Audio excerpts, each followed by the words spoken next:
To create a new case, go to the home page and click on New Case. Scroll down so the first window you see is Case Name. The case name can be anything that you want it to be for your own recognition. It should be something that best describes the case or your involvement in the case.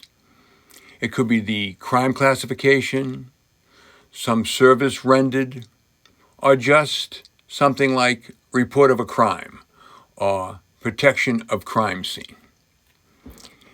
For purposes of discussion here, we'll type in homicide. The next window is the case number, which should be your own department's nomenclature, and we'll just put 1, 2, 3, 4, 5, 6 there. The next window is the date. This should be the date of the initial response or reporting of the case. When you touch that window, on the bottom you'll see a selection for month, day, and year. Select the appropriate month, day, and year, hit done, and that date will automatically be placed in the date window. Now, before you click on the checklist window and select one or more of the checklists, you may want to use the case description box, which is next.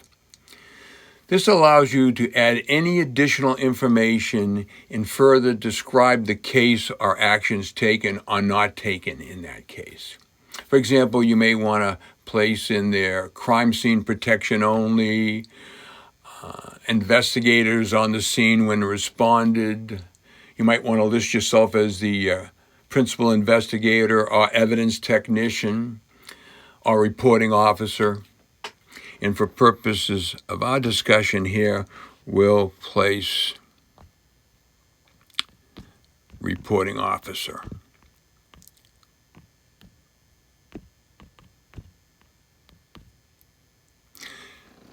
Now let's go back up to the checklist window. When you select it, you'll see a window that has all 10 of the checklists.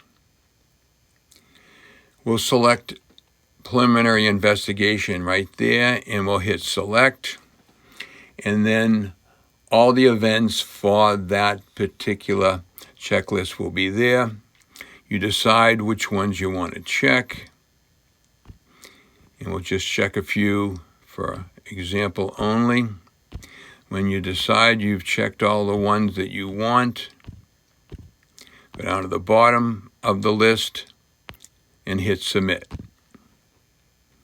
Now, all those that you checked are in the preliminary investigation checklist.